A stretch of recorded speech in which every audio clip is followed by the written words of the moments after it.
गुन्नू, तुम हमेशा उड़ने और गाने की बातें करते हो, मगर तुम्हें याद है ना, मैं माँ बनने वाली हूँ। ऐसे में इतना ऊंचा उड़ना कहीं मेरे लिए मुश्किल ना हो जाए। गिन्नी, हरियाली तो हर जगह होगी, पर मेरे लिए असली सुकून तुम्हारे साथ है। तुम्हारी हंसी मेरी धड़कन है। तो तुम क्या कहना चाहते हो कि अगर मैं रूठ गई तो तुम्हारी धड़कन रुक जाएगी? हाँ बिल्कुल गिन्नी, अब तक मैं जिंदा हूँ, हम कभी बिछड़ नहीं सकते। तूफान चाहे जितना भी बड़ा हो, मेरे पंख तुम्हारा सहारा है। लेकिन गुन्नू, हमारे घोंसले में जो हमने अपने सपने सजाए थे, वो सब हमारे आने वाले बच्चे के लिए जो टहनियाँ मैंने इकट्ठी की थी, सब वही छूट गया। घोंसले से ज्यादा अहम तुम और हमारा बच्चा हो। घोंसले तो फिर से बनाए जा सकते हैं, मगर तुम्हें मैं कभी खो नहीं सकता। भाई बहन, हम इस तूफान में रास्ता भटक गए हैं। मेरी गिन्नी गर्भवती है, क्या आप हमें थोड़ी देर अपने घोंसले में जगह दे देंगे? हमारे अपने बच्चे इस घोंसले में बड़ी मुश्किल से सुरक्षित हैं। हम किसी अजनबी को अंदर नहीं ले सकते। हम तुम्हें नहीं जानते। ऐसे तूफान में कोई अपने बच्चों की जान को खतरे में नहीं डाल सकता। गुन्नू, ये कौन है? इसकी नजरें मुझे डरा रही हैं। घबराओ मत, मैं इस जंगल का राजा हूँ, और राजा कभी मेहमानों को निराश नहीं करता। अगर आप हमारी मदद करेंगे तो हम सदा आभारी रहेंगे। तुम्हें आभारी होने की जरूरत नहीं, मैं तुम्हें अपने पुराने घोंसले में ठहराता हूँ। ये जंगल खतरनाक है, पर वहाँ तुम सुरक्षित रहोगे। सुबह का मौसम था, ठंडी हवा बह रही थी, आसमान हल्के सुनहरे रंग से चमक रहा था, पेड़ों की शाखें हवा के साथ झूम रही थी। गुन्नू और गिन्नी एक डाल पर बैठे आसमान को निहार रहे थे। गुन्नू एक चिड़ा है और गिन्नी उसकी जीवन साथी। आज गुन्नू के मन में एक खास ख्वाहिश थी, गिन्नी को उड़ाकर खुश करने की। गुन्नू उत्साहित होकर कहता है, गिन्नी देखो ना, आज का मौसम कितना प्यारा है। लगता है जैसे आसमान हमें बुला रहा हो। चलो उड़ते हैं और इस हवा की मिठास को महसूस करते हैं। गिन्नी हल्का सा हंसती है। गुन्नू, तुम हमेशा उड़ने और गाने की बातें करते हो, मगर तुम्हें याद है ना, मैं माँ बनने वाली हूँ। ऐसे में इतना ऊंचा उड़ना कहीं मेरे लिए मुश्किल ना हो जाए। गुन्नू मुस्कुराता है। गिन्नी मेरी प्यारी, तुम्हें डरने की कोई जरूरत नहीं। जब तक मैं तुम्हारे साथ हूँ, तुम्हें कुछ नहीं होगा। मैं तुम्हें गिरने नहीं दूंगा। ये आसमान जितना बड़ा है, उससे कहीं बड़ा मेरा प्यार है तुम्हारे लिए। गिन्नी शर्मा जाती है। हरी, तुम तो बहुत कवि बन गए हो, मगर सच कहूँ, तुम्हारे साथ रहकर ही मुझे हिम्मत मिलती है। जब तुम पास होते हो तो दुनिया आसान लगती है। गुन्नू हंसने लगता है। तो फिर देर किस बात की, आओ आज इस आसमान में उड़ते उड़ते हम अपनी मोहब्बत का नया गीत गाएंगे। दोनों ने अपने पंख फैलाए और धीरे धीरे आसमान की ओर उड़ चले। हवा के झोंकों में गुन्नू कभी गिन्नी का हाथ थाम लेता, कभी उसकी आंखों में झांक लेता। गिन्नी शर्म से मुस्कुराती और फिर आसमान की ओर देखने लगती। गुन्नू, देखो कितनी हरियाली फैली है नीचे। पेड़ों का ये समुंदर कितना सुंदर लग रहा है। कितना सुकून है यहाँ। गुन्नू धीरे से उसके कानों में कहता है, गिन्नी, हरियाली तो हर जगह होगी, पर मेरे लिए असली सुकून तुम्हारे साथ है। तुम्हारी हंसी मेरी धड़कन है। तो तुम क्या कहना चाहते हो कि अगर मैं रूठ गई तो तुम्हारी धड़कन रुक जाएगी? हाँ बिल्कुल, तुम्हारे बिना मेरी उड़ान अधूरी है। तुम्हारे बिना यह आसमान खाली है। तुम्हारे बिना मैं गुन्नू नहीं रहूंगा। गिन्नी भावुक हो जाती है। सच में कभी सोचा नहीं था कि मुझे इतना गहरा प्यार मिलेगा। मुझे लगता है हमारा बच्चा भी तुम्हारी तरह मजबूत और प्यारा होगा। गुन्नू हंसने लगता है, और मेरी तरह जिद्दी भी होगा। गिन्नी हंसते हुए उसके कंधे से लग जाती है। जिद्दी तो होगा, मगर माँ जैसा दिल भी होगा। दोनों ऊंचाइयों में उड़ते रहे, हवा के साथ गुनगुनाते, आसमान में तैरते। वे अपने प्यार के पलों में खो गए। उन्हें नहीं पता था कि ये खूबसूरत उड़ान जल्द ही एक खतरनाक तूफान की ओर उन्हें लेकर जा रही है। सूरज धीरे धीरे सिर पर चढ़ रहा था। आसमान का नीला रंग अब हल्का पीला और धुंधला सा हो रहा था। गिन्नी और गुन्नू आसमान की ऊंचाइयों पर उड़ते उड़ते एक दूसरे से बातें कर रहे थे। दोनों इतने खोए हुए थे कि उन्हें बदलते मौसम का अंदाजा ही नहीं हुआ।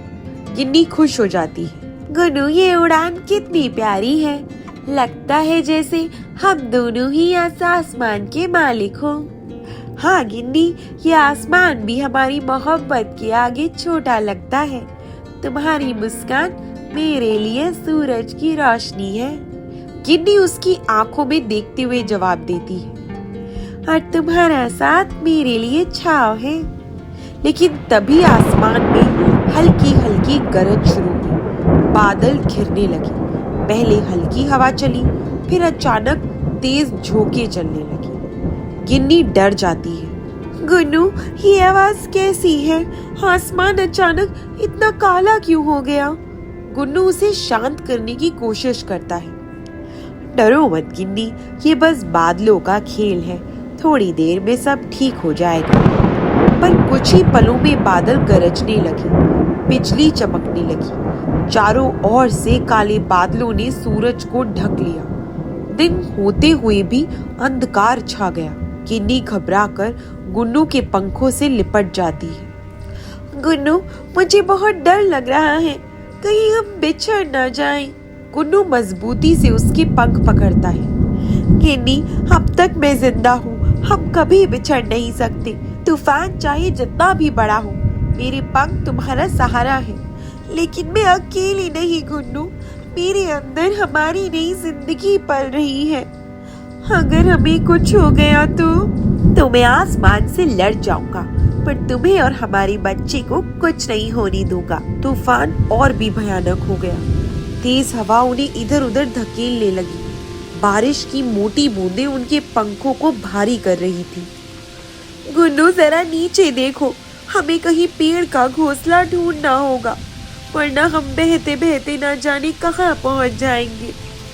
मगर ये क्या? ये तो हमारा जंगल ही नहीं लग रहा, ये तो कोई अजनबी जगह है। गिन्नी डर से कांप जाती है। क्या हम अपने घर से इतने दूर आ गए? हम अब कहाँ जाएंगे? गुन्नू उसका हौसला बढ़ाता है। गिन्नी, तुम मेरा बस पंख कसकर पकड़ लो। तूफान चाहे कितना भी खड़ा हो, मैं तुम्हें जमीन तक सुरक्षित ले आऊंगा।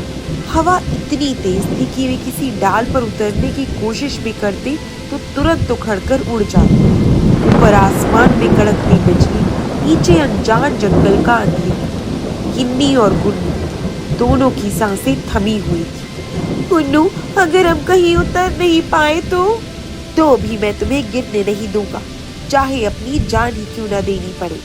बारिश अब मूसलधार हो चुकी थी। गिन्नी थक चुकी थी, उसका शरीर भारी लग रहा था, लेकिन गुन्नू ने उसे अपने पंखों से ढक लिया और धीरे धीरे आसमान में टिके रहने की कोशिश करता रहा।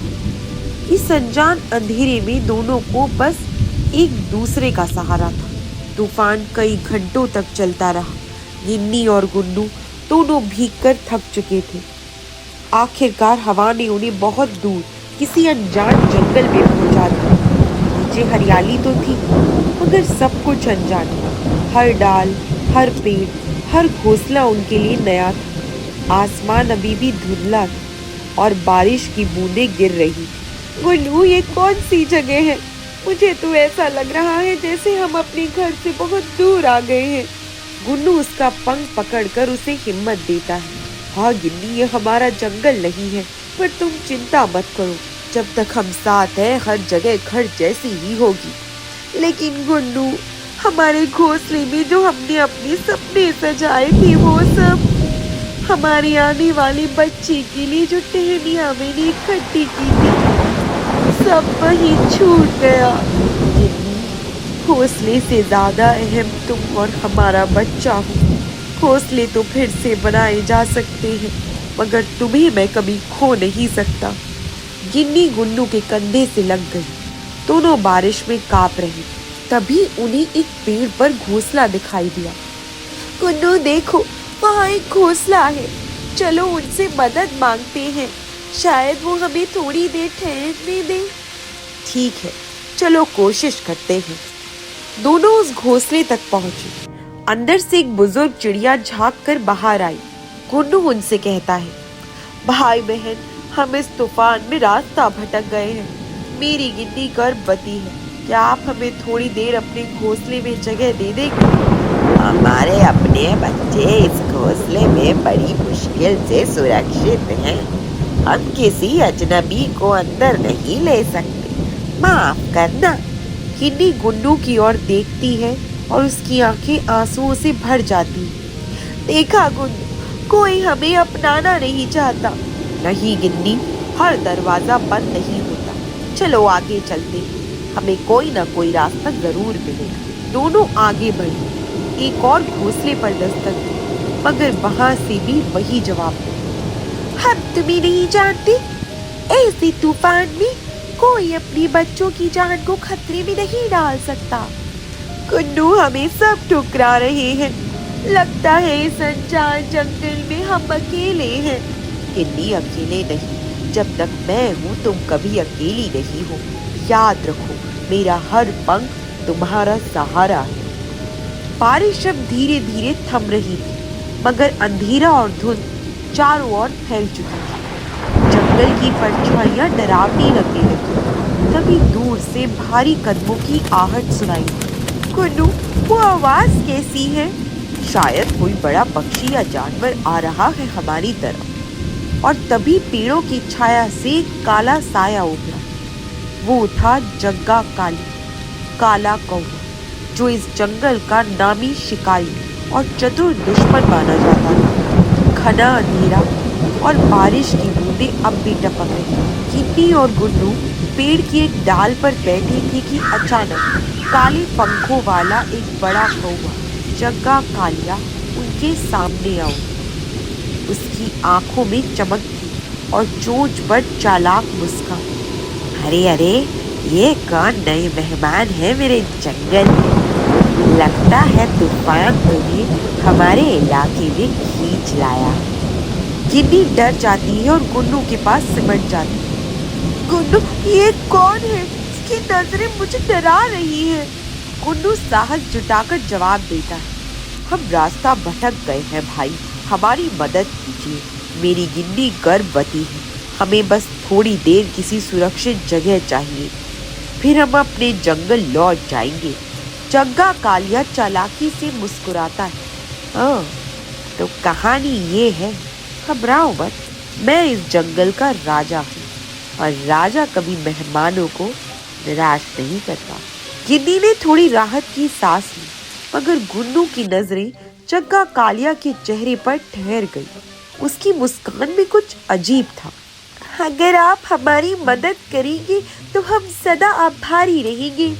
तुम्हें आभारी होने की जरूरत नहीं, मैं तुम्हें अपने पुराने घोंसले में ठहराता हूँ।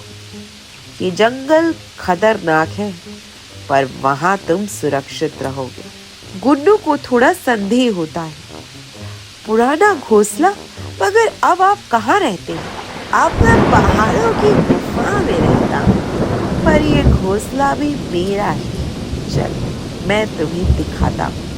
जग्गा कालिया उन्हें जंगल की गहराई में अपने पुराने घोंसले तक ले गए। घोंसला बड़ा था, मजबूत टहनियों से बना हुआ। गिन्नी ने चैन की सांस ली और अंदर जाकर बैठ गई। गुन्नू, देखो ना, कितनी राहत मिल रही है। आखिर हमें एक ठिकाना मिल ही गया। हाँ गिन्नी, मगर मैं इस कौवे पर पूरी तरह भरोसा नहीं करता।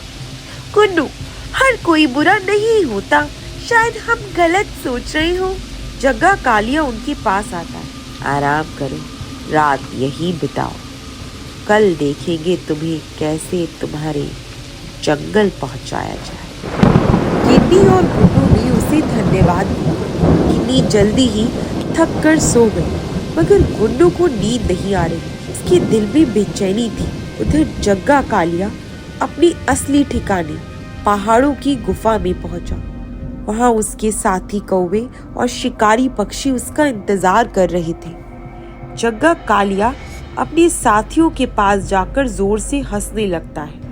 सुनो मेरे साथियों, आज किस्मत ने हमें अच्छा शिकार दिया है। तूफान से भटके दो मासूम पक्षी मेरे पुराने घोंसले में हैं। सुबह होते ही हमारे पेट भरेंगे। पहला साथी कौवा बहुत लालची हो जाता है। वाह राजा, तू तो कमाल कर लाया। दूसरा साथी भी क्रूर हंसी हंसता है।